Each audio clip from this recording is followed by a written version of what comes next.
Tonight we're celebrating the man who is known for the slogan, "Black is beautiful." 44 years ago, Steve Biko died alone in his prison cell after he had been tortured by apartheid police. His life and death held lessons for his time and for our time. The commemoration tonight focusing somewhat on current health issues that will feature for the next hour or so. Welcome to The Full View.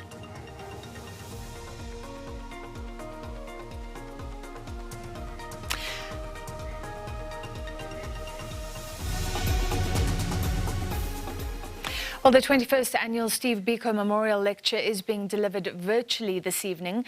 Dr. Matshidiso Moeti, Regional Director for Africa for the World Health Organization, is speaking at the anniversary of the murder of Bantu Stephen Biko, the black consciousness activist killed whilst in apartheid detention. Let's take you to that virtual address now.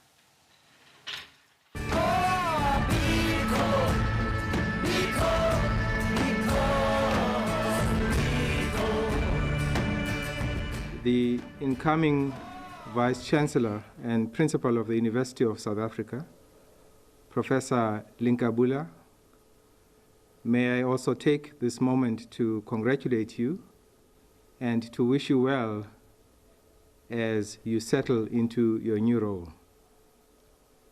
The Board of Trustees of the Steve Biko Foundation, led by our Chairman, Ishmael Mkabela, members of the Biko family, Mrs. Nsiki Biko,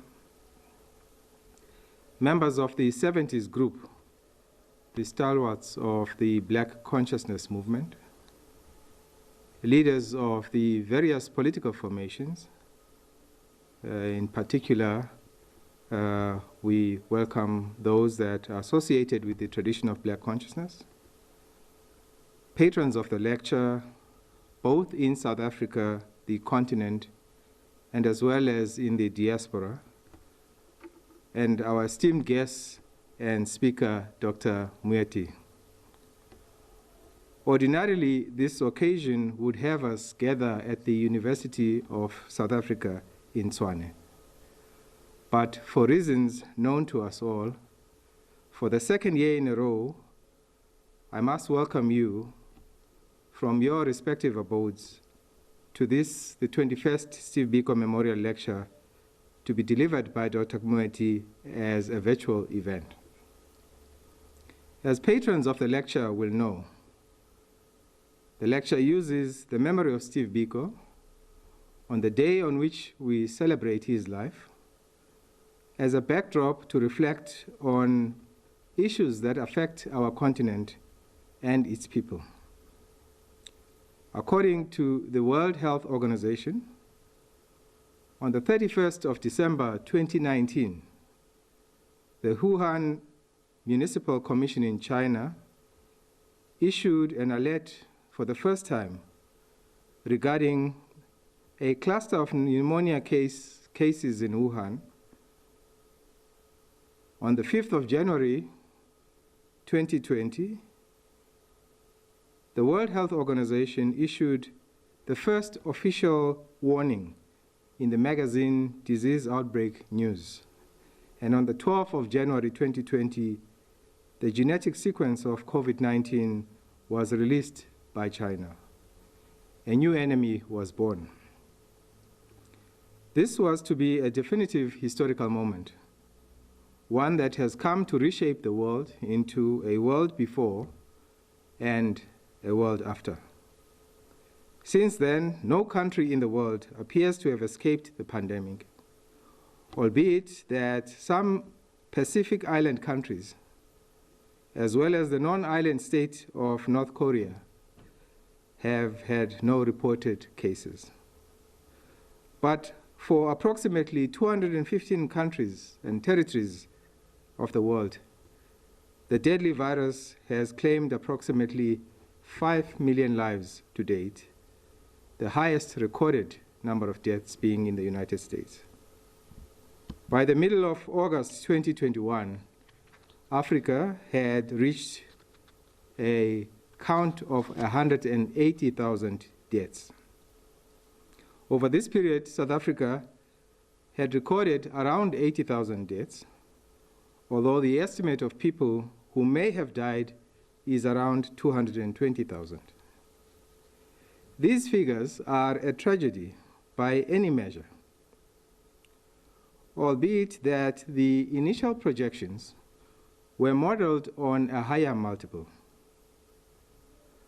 But mortality data alone does not explain the immeasurable dilution of the quality of life for many citizens of the world, especially citizens of developing nations. It does not explain the increased vulnerability of the poor who have been placed at the bottom of the vaccine pyramid. In light of this calamity and the struggles of the marginalized, including our own beloved continent, we have invited Dr. Moeti to give the 21st Steve Biko Memorial Lecture. Dr. Moeti is the Regional Director of the World Health Organization. She is the first woman to hold this position and the first Black female officer in this capacity. She is a medical doctor and public health expert with more than 40 years of national and international experience. She obtained her Bachelor of Medicine and Bachelor of Surgery degrees from the University of London and a Master of Science in Community Health from the London School of Hygiene and Tropical Medicine. In leading WHO's work in Africa since 2015, she has driven transformation with an emphasis on equity and justice and on improving the health of all of Africa's people. Under her leadership, the wild poliovirus was eliminated from Africa in 2020. This is the second disease to be eradicated from the region after smallpox 40 years ago. Investments in areas such as surveillance, training, innovation, community engagement, and partnerships have improved country capacities to prepare for and respond to health emergencies and outbreaks. More broadly, recognition of the need for strong and resilient health systems to manage external shocks like health emergencies is on the rise. Dr. Moeti has worked with the World Health Organization for more than 20 years, and prior to that, with UNICEF and UNAIDS and Botswana's Ministry of Health.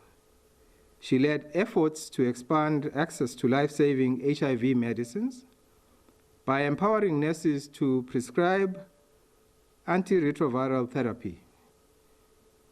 She is a great champion for women in leadership in global health and has launched a partnership with the UN Volunteers Program to recruit 100 young women from the Global South as the next generation of health leaders.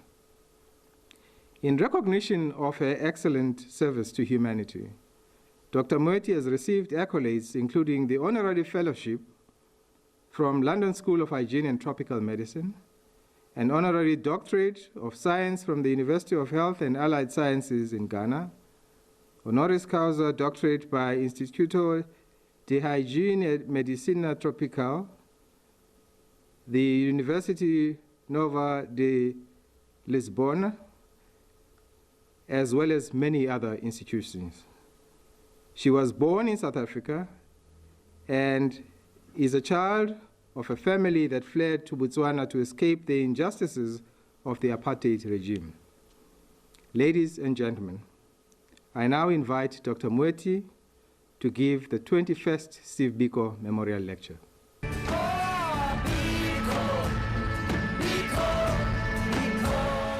Thank you so much for inviting me to speak. It is an absolute honor. Professor Puleng Lenkabula, Principal and Vice Chancellor of the University of South Africa, my sincere congratulations for making history as the first woman and the first Black woman to occupy that position. Mr. Nkosi Biko, son of Steve Biko, founder and executive trustee of the Steve Biko Foundation. Dr. Nzigi Biko, my warm greetings and congratulations for the recognition by Rose University of your years of activism and community service to improve the lives of fellow South Africans. I understand that the celebration of your 75th birthday in May simply gave you more energy and drive to continue serving. I recognize other members of the Biko family watching this event, members of the University Council and the Board of Trustees of the Steve Biko Foundation, members of the National Executive and the Diplomatic Corps, representatives of national, provincial, and local departments, members of civil society, the judiciary, religious and political organizations, institutions of higher learning, members of the media, ladies and gentlemen, Molweni, Dumelang, good evening. I'm truly grateful and delighted to deliver the 21st Annual Memorial Lecture on the 54th anniversary of the murder of Bantu Stephen Biko. I'm humbled to join such an illustrious group of previous speakers. This lecture coincides with what would have been Steve Biko's 75th birthday in December this year. I want to appreciate the Biko family and the Foundation for all their work to reduce inequality and to promote democracy and value-based development. In particular, I thank Mr. Nkosinathi Biko for the invitation to speak and for recognizing that COVID-19 is a devastating example that illustrates the need to be aware, to acknowledge, and to redress deep-rooted structural injustices in Africa and in the world. That's why I've chosen to share some reflections on the pandemic as the opportunity to push for equity, justice, and self-reliance. During this global crisis, the principles that Steve Biko embodied in his dialogue with South Africa and with the world, which guided his actions, have once again proven central to action across all countries on the pandemic and going beyond towards sustainable development. Many of us in South Africa, across the continent and worldwide, have links to Steve Biko. We are connected to him as a person, to the work that he did, to his philosophy, and to his enduring message. My own links started in my teens. I remember conversations with my late aunt, who was at medical school with Steve, and being enthralled and inspired on hearing about the ideas and helping Black people to help themselves, the translation into action in setting up medical clinics, improving access to health care, and changing people's lives, demonstrating self-belief and agency. I was inspired and convinced that these actions were starting a momentum that would help right the many wrongs that millions of Black people experienced living in apartheid South Africa and beyond. 50 years on from the Conference on the Development of the African Community, which called for the promotion of Black consciousness, the pandemic has shone a spotlight on enduring challenges of inequity and injustice. There are links between what happened in that faraway past and what is happening in the world today. Understanding and honoring the reality of the past is important to solving challenges now and creating a future moving at a different speed towards the betterment of the condition of African people. Looking back in history, the effects of slavery, colonialism, racism, and imbalances in the international economic order are evident in all spheres of life and development today, including in health. They are dramatically highlighted by the COVID-19 pandemic. In countries and societies affected by white settler colonialism, including slavery, Black and indigenous people are among those at greatest risk of injustice. The global Black Lives Matter movement, which gained such visibility following the murder of George Floyd by a policeman just as the pandemic was gaining speed, has brought these injustices out vividly into the open once more. Foundations of injustice were laid during colonialism across the African continent and in other parts of the world. In the South African apartheid project, they were legislated assiduously, meticulously, and elaborately into the fabric of daily life. Their impact endures today in all spheres of social and economic development. For example, we know that education provides a critical foundation for development, the grounding on which much of economic and social well-being, including health, is built. Millions of Black South African children were denied fair access to education, including through how public resources were inequitably invested between racial groups. On a personal note, this was one of the reasons my parents decided to leave South Africa and move to Botswana. At age 12, crossing the border at the start of each school term in search of a better education in Swaziland had become a recurrent and fierce battle with security and other officials. Black workers were extensively limited in their labor market participation, largely relegated to low-skilled, low-paid, and often dangerous jobs. 27 years post-apartheid, equity has improved in some aspects of life, including in access to education and essential services and utilities. Yet today, South Africa remains one of the world's most unequal societies. 2 out of 5 Black African women and 2 out of 3 young people under 25 are jobless. Access to quality education still depends largely on where a child is born, how wealthy their family is, and the color of their skin. The violence witnessed a few months ago, the worst in the country since 1994, had the combined impact of COVID-19 related hardship building on deep poverty and lost hope as a perfect backdrop for the lighting of the flame. The riots slowed down the decline of the third COVID-19 wave in a closing of that circle of relationships. Other countries in Africa and elsewhere have seen similar experiences. Again, long-standing inequalities and poverty deepened by the pandemic, leading to riots in countries like Colombia, Tunisia, Nigeria, Senegal, and others. The United Nations General Assembly, after 5 years of debate, apparently, recently established a permanent forum of people of African descent to combat systemic racism that descendants of victims of slavery and colonialism continue to experience. This is a long overdue and positive step forward that must bring concrete results going beyond addressing violence, as happened to George Floyd, and address the persisting structural and legislated injustices in many parts of the world that have driven the skewed impacts of the pandemic on different population and ethnic groups. Last year, about 17 African countries celebrated 60 years of independence. Overall, the scorecards show that much more needs to be done, including more practical emphasis on bridging inequity gaps and bringing hope for a better future to a burgeoning youthful population, which needs a serious database factoring in of the impact of the pandemic into action going forward.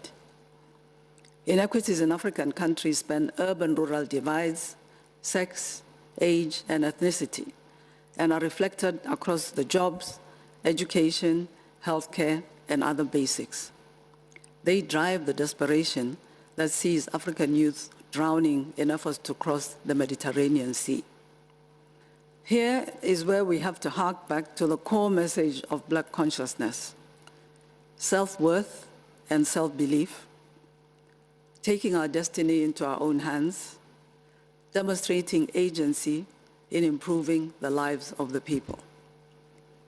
A critical step is generating enough financial resources to make progress on socioeconomic development and poverty reduction, including health and preparedness for the next pandemic, which enables citizens to be supported more than has been the case for COVID-19. So increasing revenue, including through taxes, will be central to this.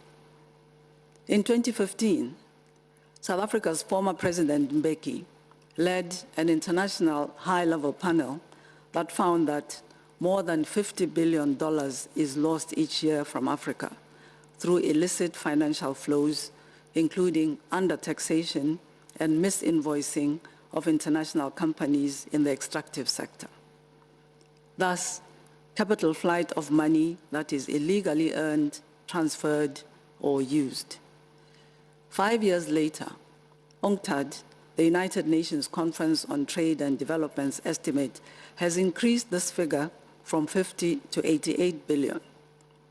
To put this in perspective, aid from foreign governments to African countries has stayed at $30 billion each year for the past decade.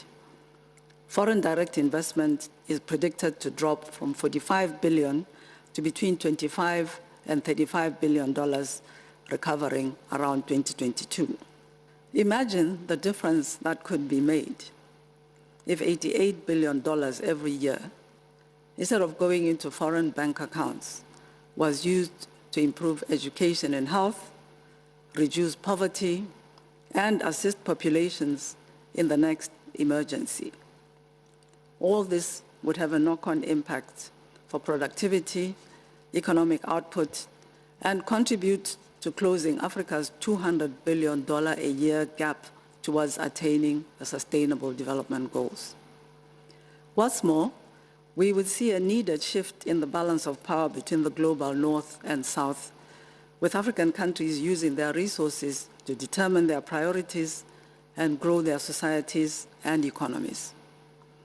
This, rather than relying on aid, on which governments spend huge amounts of time and energy, and which does contribute, but also sometimes distorts prioritization, and which leads to ways of working that perpetuate colonialism, including in the mindsets and agency of African people and institutions.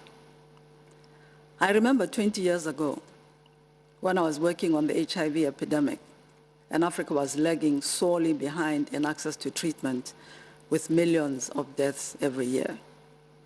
My colleagues and I spent a year supporting the preparation of a Heads of State Summit in Abuja on HIV, TB, and malaria.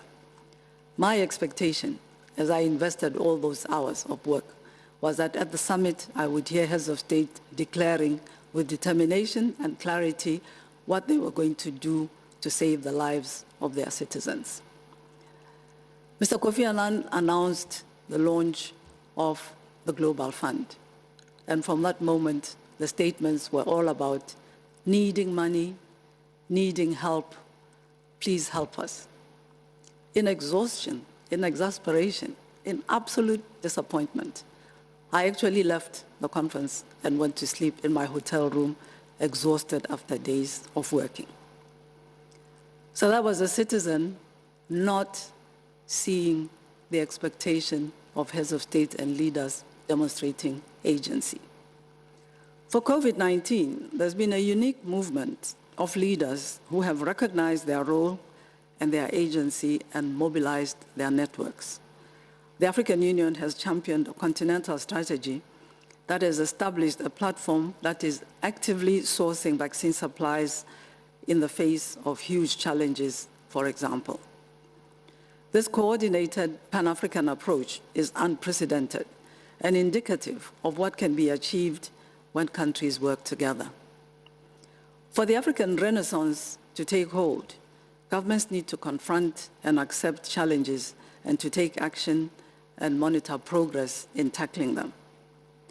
Governments and people need to act with agency, deciding rather than accepting their fate. As individuals, we need to regain control of how we see ourselves and what we believe about ourselves. This is Steve Biko's message that the Foundation reminds us of in its communications and its actions. Institutions and systems should be capacitated, accountable, and transparent. Countries should work together across the patchwork of borders established by former colonial powers, for example, to harmonize strong tax regimes towards implementing the African Continental Free Trade Agreement. Countries should also engage actively in global mechanisms to develop tax regimes for multinational corporations that make some of the greatest profits from our continent. What is needed is a marathon and not a sprint. COVID-19 has reinforced the need for global solutions and for international solidarity. It has shown that viruses do not respect national borders, nor barriers of class, wealth, or race. People from all walks of life have succumbed to COVID-19. We've lost Dr. Nchaupe Mokwape, a leader of the Black Consciousness Movement, Mr. Richard Maponya, who defied apartheid restrictions to build his business empire, Ms. Zinzi Mandela, the South African ambassador to Denmark, and many others across the continent and the world. We have all lost people we look up to and love. Frontline health workers, the people keeping us safe, thousands have died carrying out their duties. Others have faced stigma from people who are afraid of the virus. Health workers have been on the front lines for so long, many are totally burnt out. Globally, there have been around 220 million cases of COVID-19 and 5 million lives, sadly, have been lost. Although the pandemic is having huge social and economic impacts in Africa, this crisis did not unfold on the continent in the catastrophic way that several models initially projected. However, a UNDP model and analysis predicts economic impacts will last longer, with GDP losses lasting into 2030 and even 2050, depending on government capacity and the structure of the economy. Detrimental impacts on health and education will follow. Some of the models projecting COVID-19 cases and deaths were based on external assumptions about the continent, pointing to a need for African-led research driven by people who understand African societies and systems. So far, Africa accounts for only 4% of global cases and deaths, despite being home to 16% of the world's population. More than a third of all cases and deaths reported in the continent have been in just one country, South Africa. Africa's most internationally connected, industrialized country, with the world's highest score in the Gini coefficient that measures income inequality, has been the hotspot of the continental pandemic. Across the continent, the initial impacts were not severe, with South Africa at times accounting for up to 50% of the daily cases in Africa. Some underestimation of cases on the continent does need to be acknowledged, due in large part to limited testing and fewer resources for the response than major global economies. But the experience of responding to past severe and widespread outbreaks was also a positive, with many countries quickly recognizing the threat posed by COVID-19 and taking action. In countries such as the United States of America, the United Kingdom, and Sweden, studies show systematically higher risks of severe illness and deaths among migrants and ethnic minorities. This risk stems from systemic disadvantages in access to housing, education, employment, and healthcare, as well as opportunities to access healthy food and even to exercise. Without these basics, people are more prone to conditions like diabetes, hypertension, and heart disease that put them at higher risk of severe illness and death due to COVID-19. Across Africa, COVID-19 has highlighted failures to invest in health systems.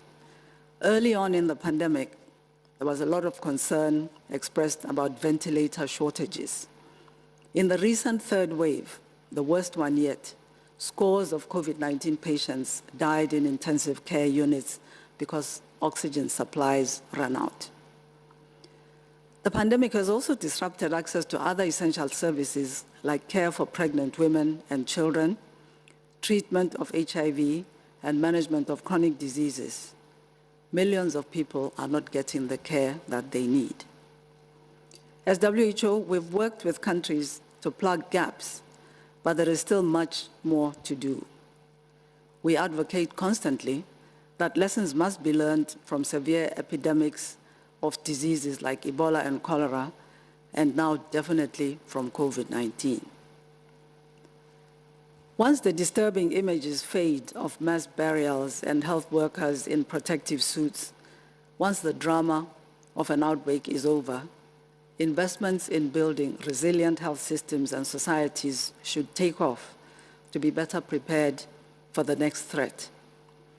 But so far, international financing has been available to respond to emergencies rather than prepare for them, and governments have not picked up the slack. So there is a continuous cycle of weak health systems being more vulnerable to outbreaks, leading to heavier tolls on people and economies.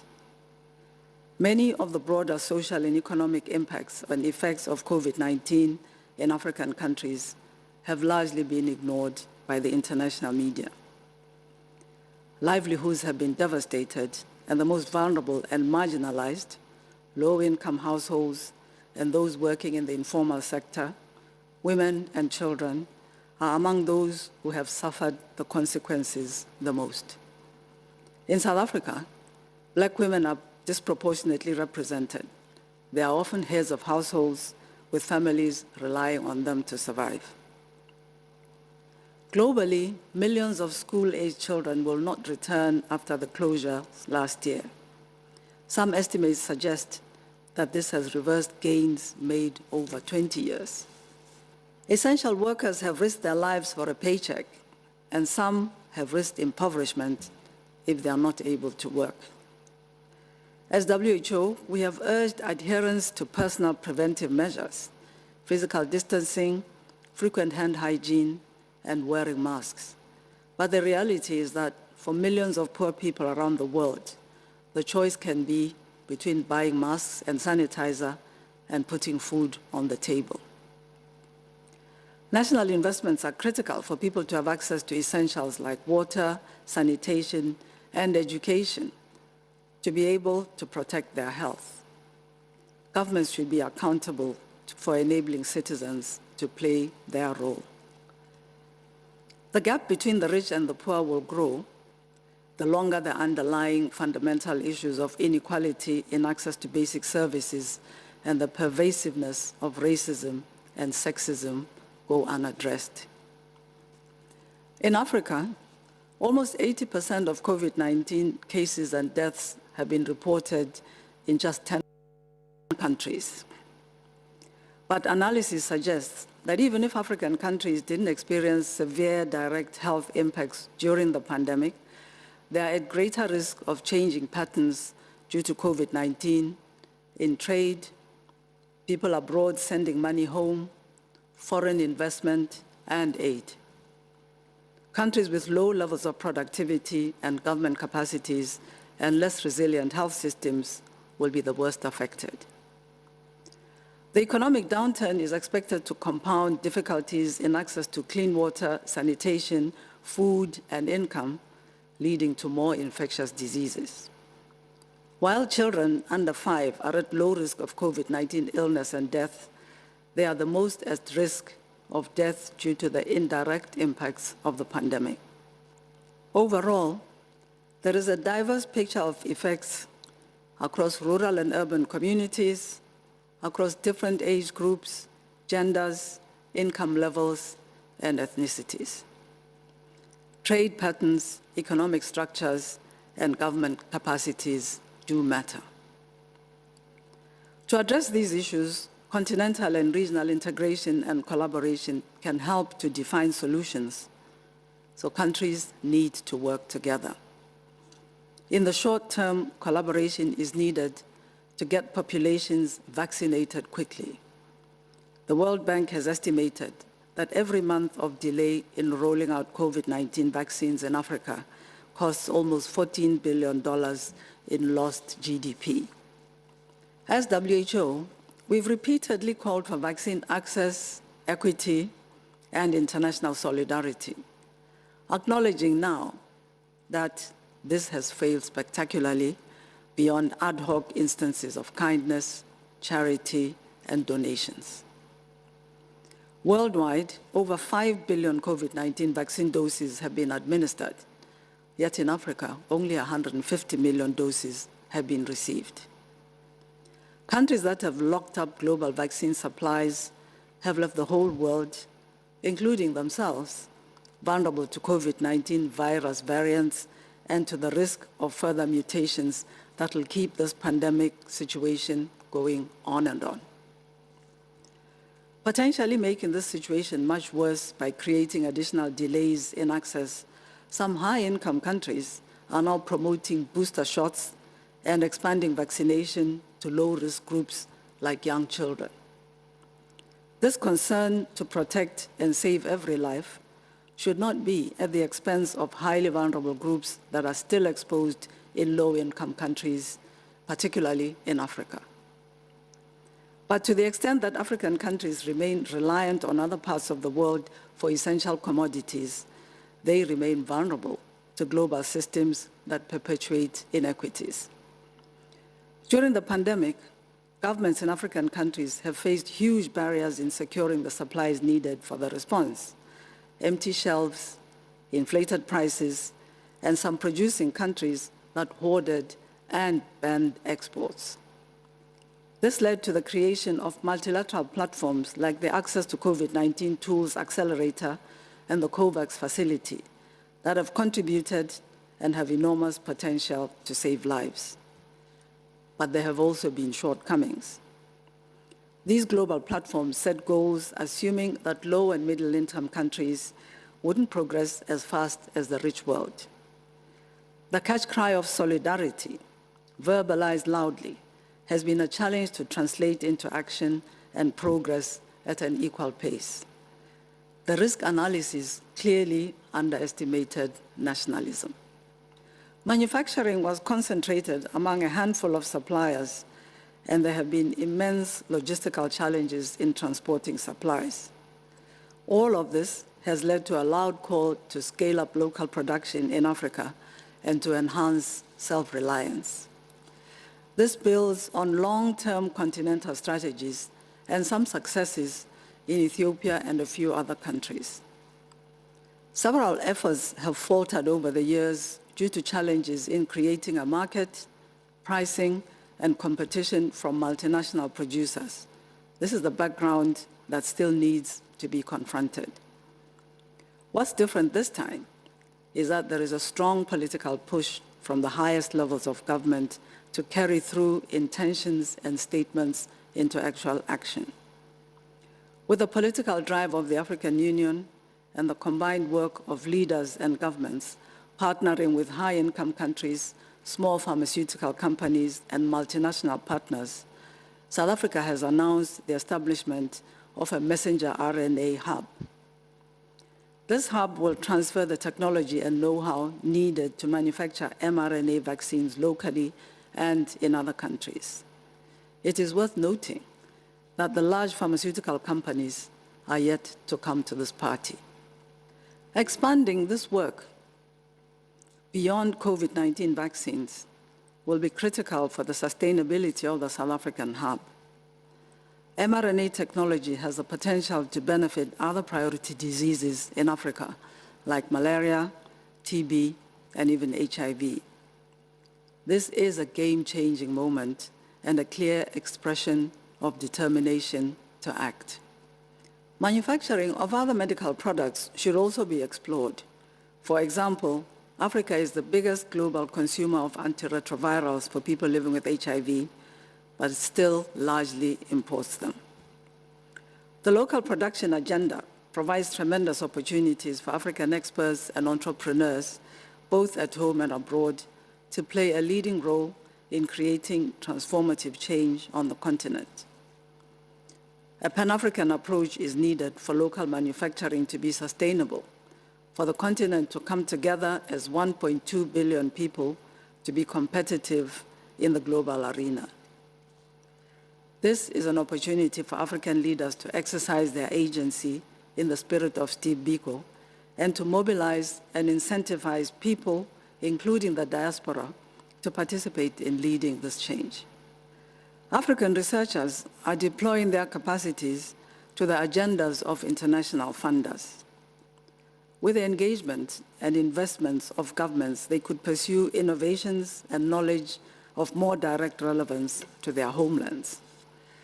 This investment could create an enabling environment and a market for great cost-effective innovations to elevate homegrown solutions to the world stage.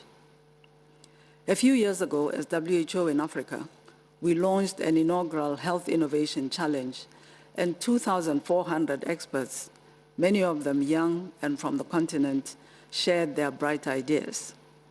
We were able to connect the top innovators with funders and opportunities to scale up their innovations in countries across the continent. For me, this experience reaffirmed that there are so many people with good, sometimes groundbreaking ideas.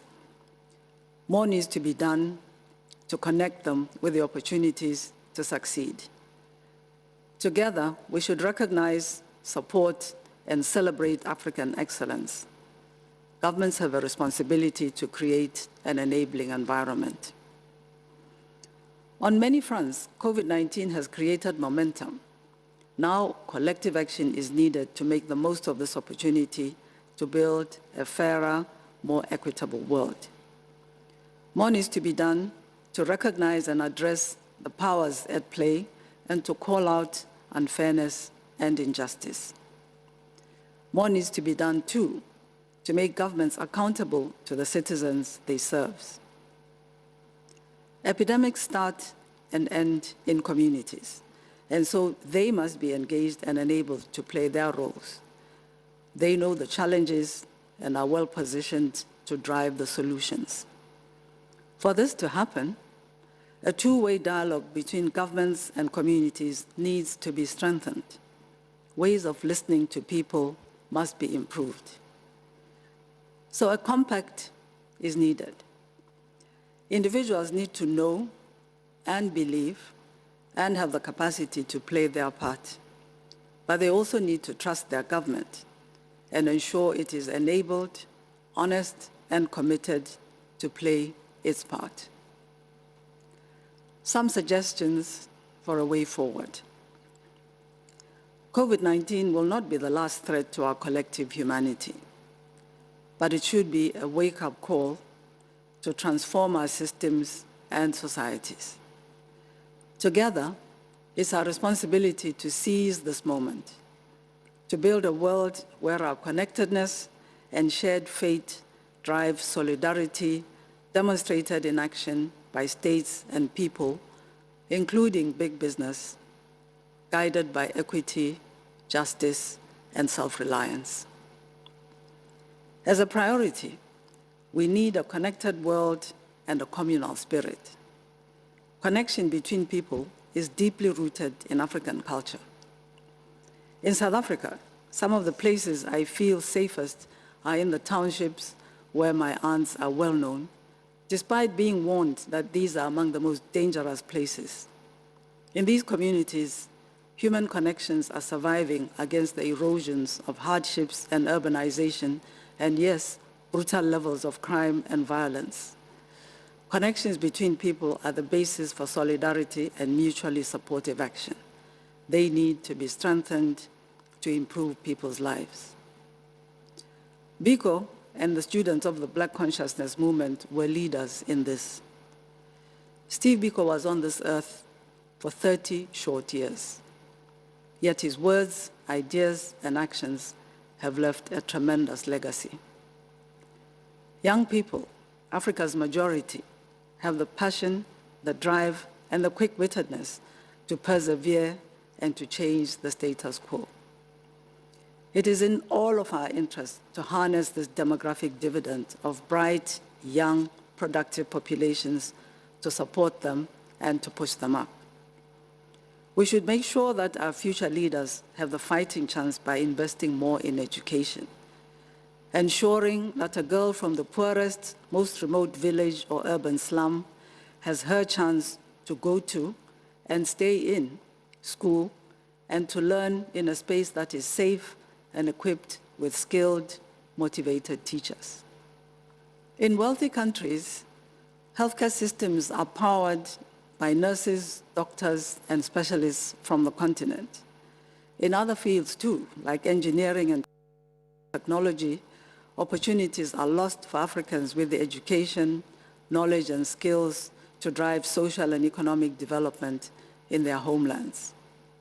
A systemic approach is needed to mobilize these individuals, to transform the brain drain into a resource, leveraging the drive, knowledge, experience, and connections of the diaspora. This starts with creating jobs and investment opportunities, incentivizing their return.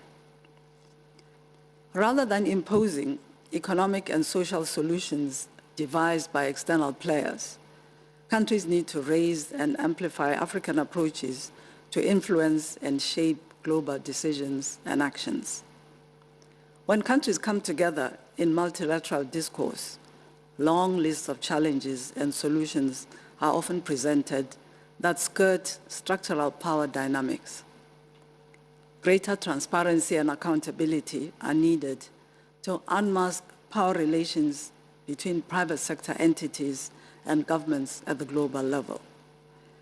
An awakening is needed, and African countries have to play a role to put pressure on those hoarding power. Within the United Nations system, global discussions are dominated by a few countries. African countries should band together to have a stronger voice. Multilateral agencies can do much more to help countries in the global south to navigate and influence these issues.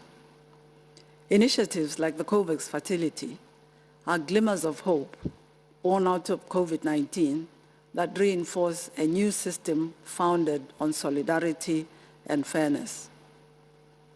Even though there have been huge difficulties and there is much to improve, these platforms lay the foundation for a more equitable regional and international regime.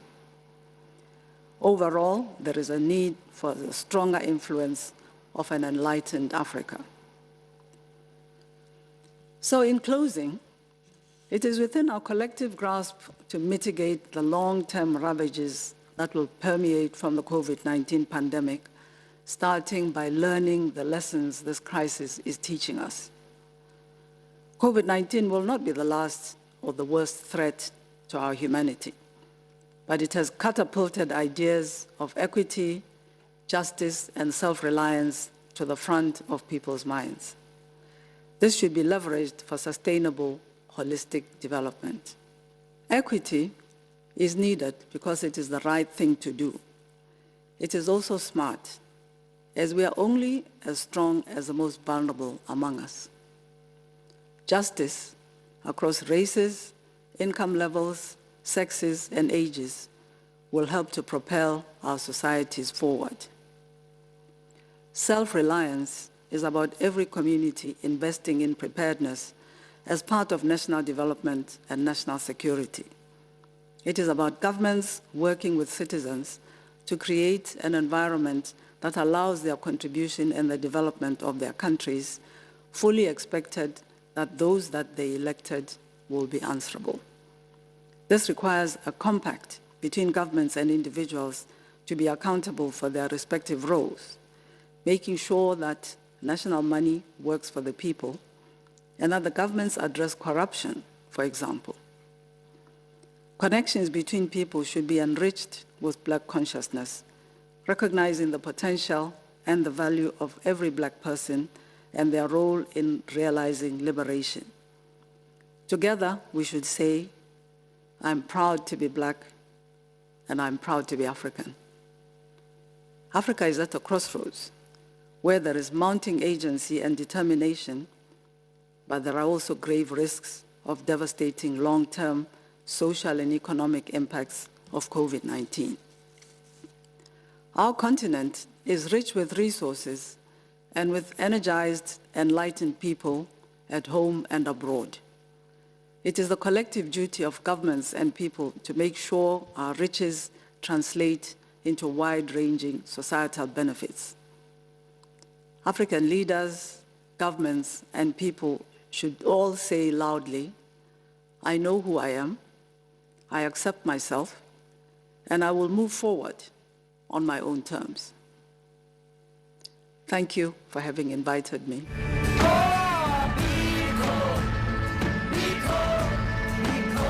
Ladies and gentlemen, it's now my duty to extend the following words of acknowledgement.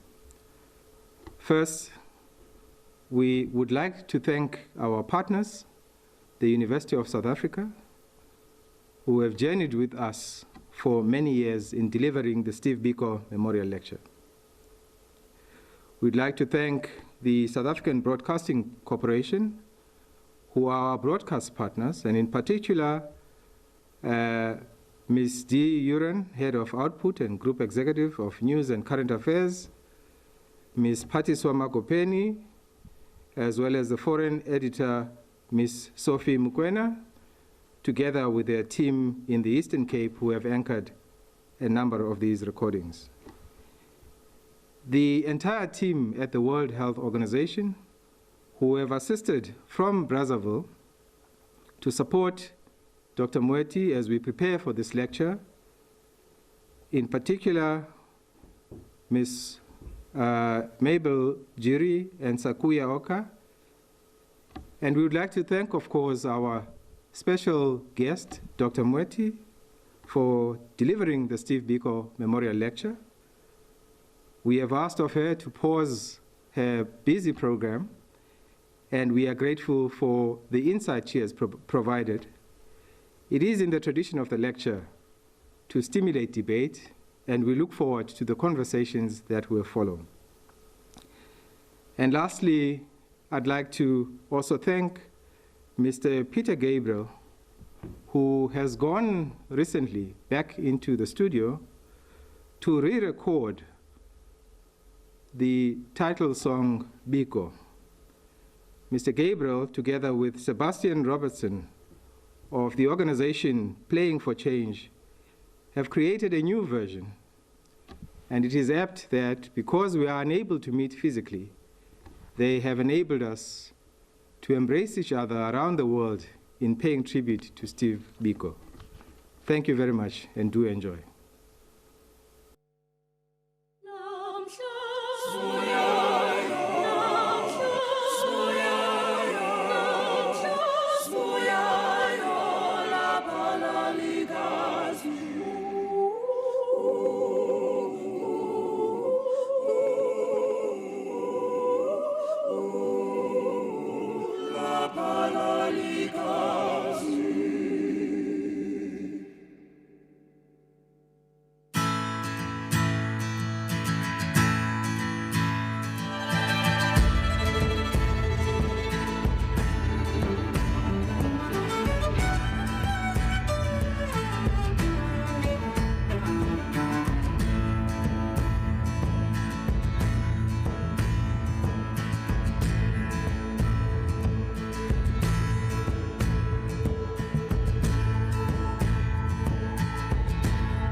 September 77, Port Elizabeth, weather fine.